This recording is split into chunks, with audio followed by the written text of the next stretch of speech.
My name is Linda Lopez, and at 32, I thought I understood the rhythm of Azurite Valley Medical Center.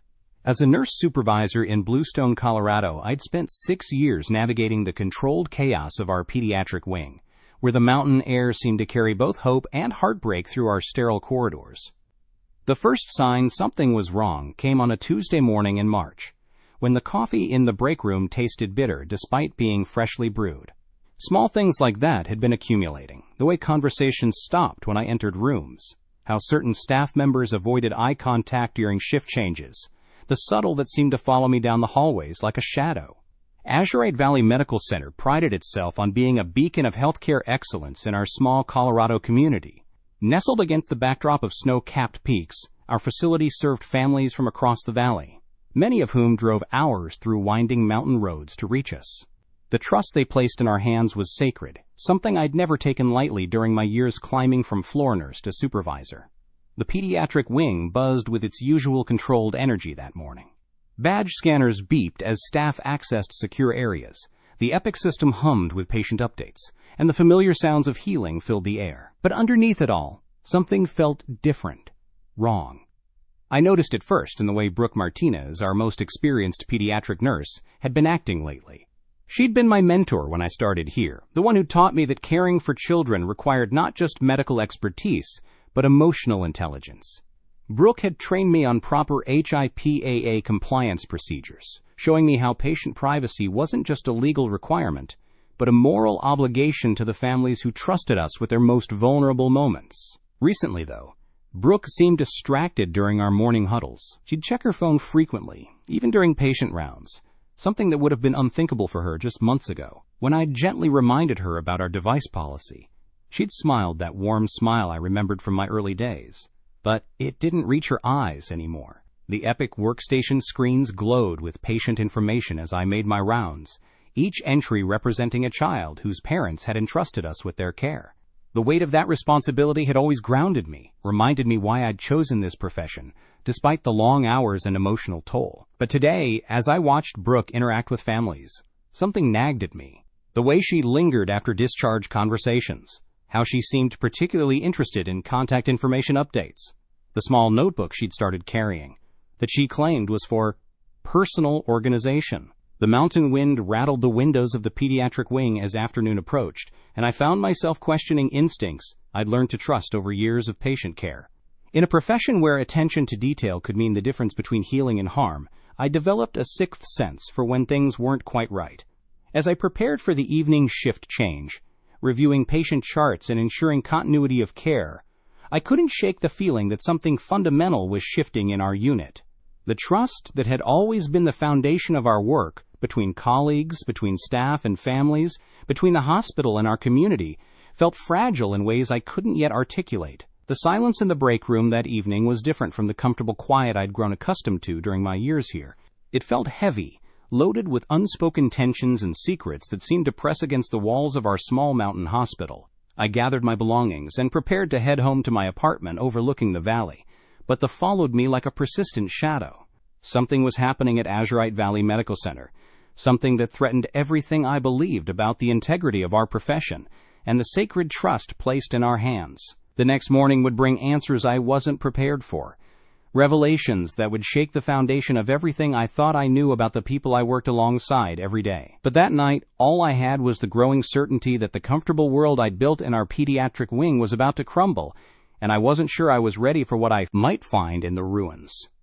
The morning after my unsettling observations, I arrived at Azurite Valley Medical Center determined to push aside my concerns and focus on patient care. The pediatric wing buzzed with its usual controlled energy, monitors beeping softly, the gentle hum of conversations between families and staff, the occasional laugh from a child who was feeling better. Brooke Scott was already at the nurse's station when I clocked in, her auburn hair pulled back in the neat bun she always wore, reviewing charts with the same meticulous attention that had impressed me since her first day. She looked up as I approached, offering the warm smile that had made her so popular with families. "Morning, Linda," she said, her voice carrying that familiar note of genuine care. "I've been thinking about what you said yesterday about documentation protocols. Would you mind going over the HIPAA compliance procedures with me again? I want to make sure I'm handling everything correctly." The request seemed perfectly reasonable, even admirable. New nurses often needed reinforcement on privacy regulations, and Brooke's willingness to ask questions had always been one of her strengths. I settled beside her at the computer terminal, pulling up the hospital's electronic health record system. "Of course," I said, navigating to the compliance training modules. "Let's start with the basics. Patient information can only be accessed on a need-to-know basis for direct care purposes."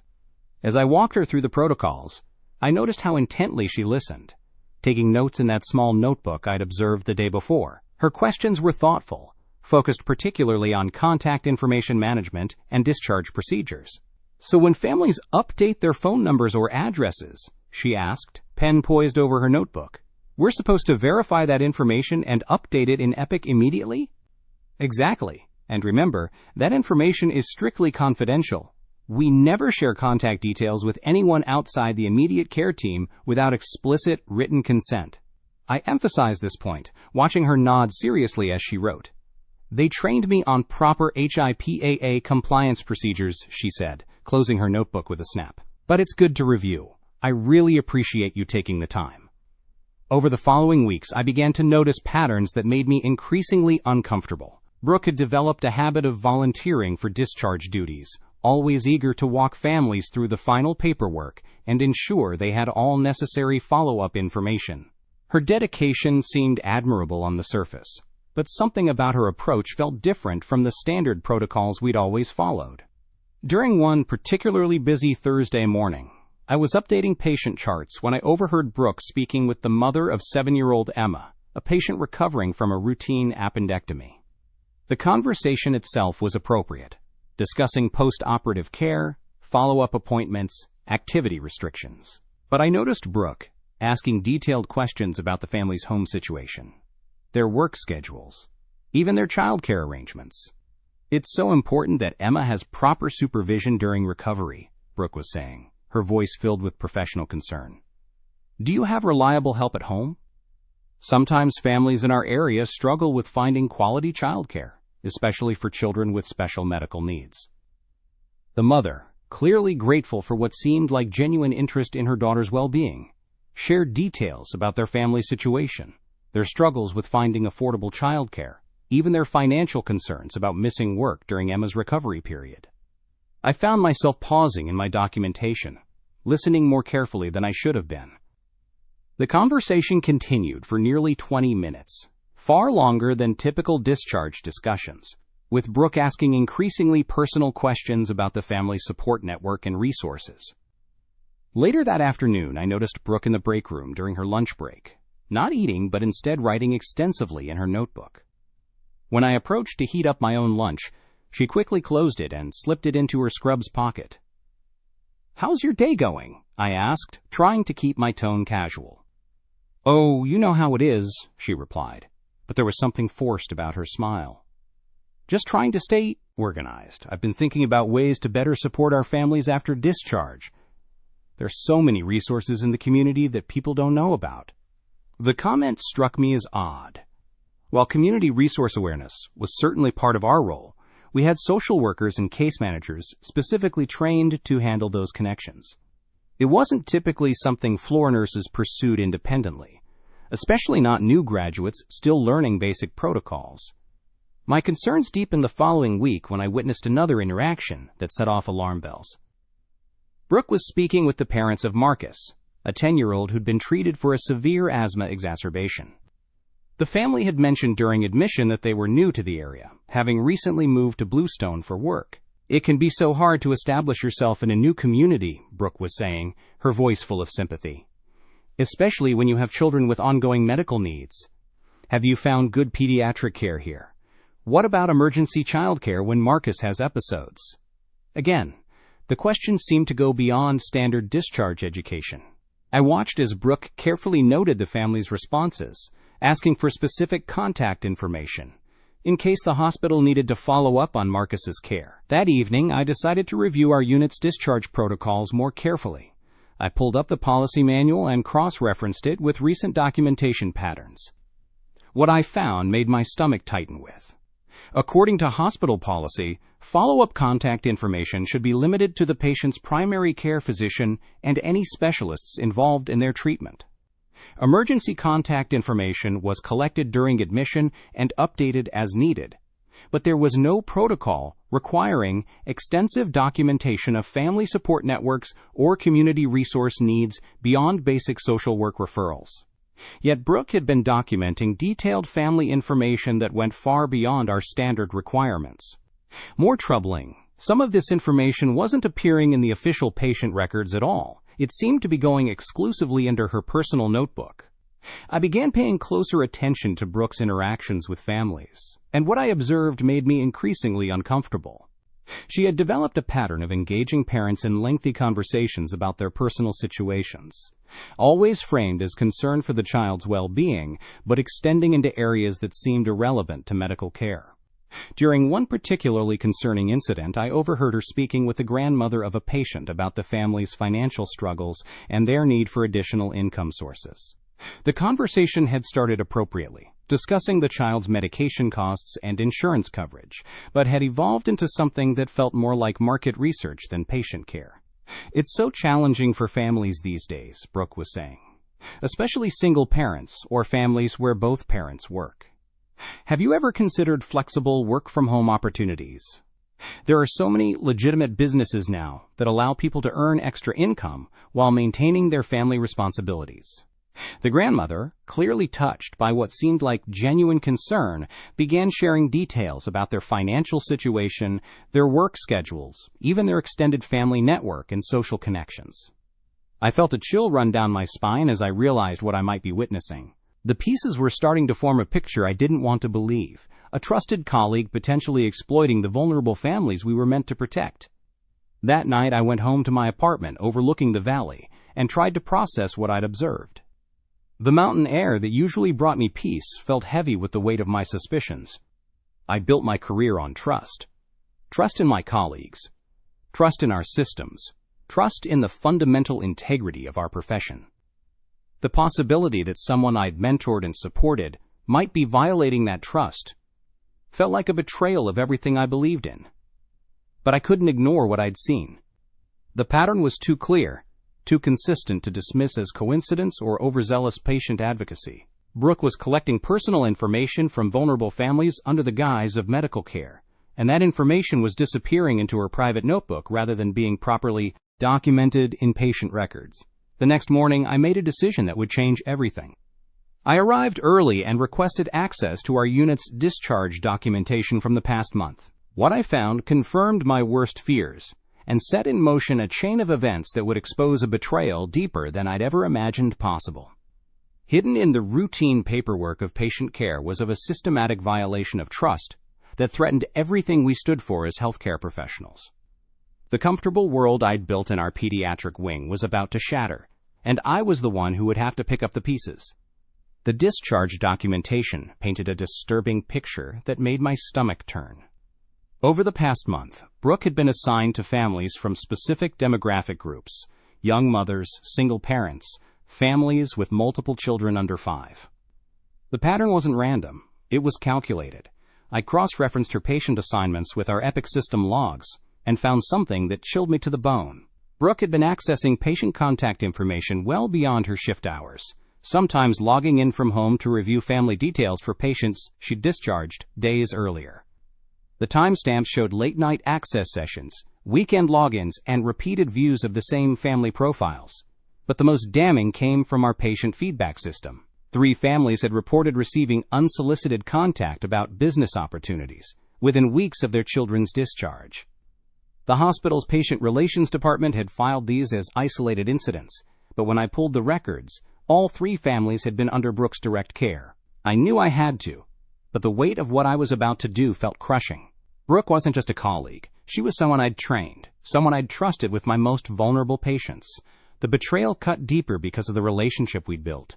I scheduled a meeting with our unit manager, Logan Scott, for the following morning. Logan had been with Azurite Valley for over 15 years and had a reputation for handling sensitive situations with discretion and fairness. If anyone could navigate this properly, it would be him. "Linda, you look like you haven't slept," Logan observed as I entered his office. The morning light streaming through his windows highlighted the stress lines I'd developed over the past few days. "I need to report a potential HIPAA violation," I said, my voice steadier than I felt. "It involves Brooke Mitchell." Logan's expression shifted immediately. He closed his laptop and gave me his full attention. "Tell me everything." I laid out my observations methodically. The notebook, the inappropriate conversations with families, the after-hours system access, the patient complaints. Logan listened without interruption, occasionally making notes on his tablet. "These are serious allegations, Linda. Do you understand the implications of what you're suggesting?" "I understand completely. That's why I've documented everything." I handed him a folder containing printouts of the system logs, copies of the patient feedback reports, and my own detailed observations. Logan reviewed the materials in silence. The only sound in his office was the quiet hum of the ventilation system and the distant chatter from the nurses' station down the hall. "I'm going to need to involve hospital administration and potentially our legal department," he finally said. "This kind of systematic privacy violation could expose the hospital to significant liability, not to mention the ethical violations involved." "What happens to Brooke?" "That depends on what our investigation reveals. But Linda, I need you to understand. Once we start this process, there's no going back." "Are you certain about what you've observed?" I thought about the families who'd trusted us with their children's care, about the vulnerable mothers who'd shared their personal struggles with someone they believed was trying to help them. "I'm certain." Logan initiated the formal investigation that afternoon. Brooke was placed on administrative leave pending the review, and our IT security team began a comprehensive audit of her system access. The hospital's compliance officer, a stern woman named Catherine Brooke Adams, took over the case. The investigation moved quickly. Within 48 hours, IT had uncovered a pattern of unauthorized access spanning 3 months. Brooke had viewed contact information for over 60 families, far exceeding what was necessary for her patient care responsibilities. But the real breakthrough came when Catherine interviewed the families who'd reported the unsolicited contact. 2 of them had kept business cards from the person who'd approached them, cards for a multi-level marketing company selling health supplements and wellness products. The cards bore Brooke's personal contact information. "She told me she remembered me from the hospital," one mother explained during her phone interview. "She said she'd been thinking about my situation and wanted to help me find a way to earn money from home while taking care of my sick child. It seemed so thoughtful at the time." The betrayal was complete and calculated. Brooke had been using her position as a trusted healthcare provider to identify vulnerable families, then exploiting their personal information and emotional situations to recruit them into her business venture. During this time, I found an unexpected ally in Diana Scott Williams, one of our senior nurses who'd worked with Brooke on the night shift. Diana had noticed similar patterns, but hadn't connected them until the investigation began. "I thought I was being paranoid," Diana confided during a quiet moment in the break room, but she was always asking very specific questions about families' home situations, their work schedules, their support systems. Questions that went beyond what we needed for discharge planning. Diana's observations provided crucial corroboration for the investigation. She'd witnessed Brooke making personal notes during family conversations and had seen her accessing patient records during times when she wasn't assigned to those patients. The investigation concluded within a week. Brooke had violated multiple hospital policies, HIPAA regulations, and professional nursing standards. The was overwhelming. System logs, patient testimonies, business cards, and witness statements all painted a clear picture of systematic exploitation. Catherine called me into her office to discuss the findings. "Your decision to report this prevented what could have become a much larger breach," she said. "We've identified over 60 families whose information was inappropriately accessed. Without your intervention, this could have continued indefinitely." The hospital's response was swift and comprehensive. Brooke was terminated immediately, and the case was referred to the State Nursing Board for professional disciplinary action. The families affected were notified of the privacy breach and offered credit monitoring services. But the personal cost of the betrayal lingered. I'd lost someone I'd considered a friend and colleague. The trust I'd placed in Brooke, the mentorship I'd provided, the professional relationship I'd valued, all of it had been built on a foundation that was fundamentally false. The pediatric unit felt different in the weeks that followed. There was a wariness among the staff, a heightened awareness of the trust placed in us by families during their most vulnerable moments. We all understood that Brooke's actions had damaged not just her own reputation, but the integrity of our entire unit. Yet there was also a sense of validation in knowing that our systems had worked. A colleague had noticed wrongdoing, reported it through proper channels, and the hospital had responded appropriately. The investigation had been thorough, fair, and decisive. As I walked through the unit one evening, watching my colleagues provide compassionate care to their young patients, I realized that while trust had been broken, it could also be rebuilt. The families we served deserved nothing less than our complete integrity, and we'd proven that we were willing to police ourselves to maintain that standard. The silence in Brooke's former workspace spoke volumes about the consequences of betraying the sacred trust between healthcare providers and the families who depend on us.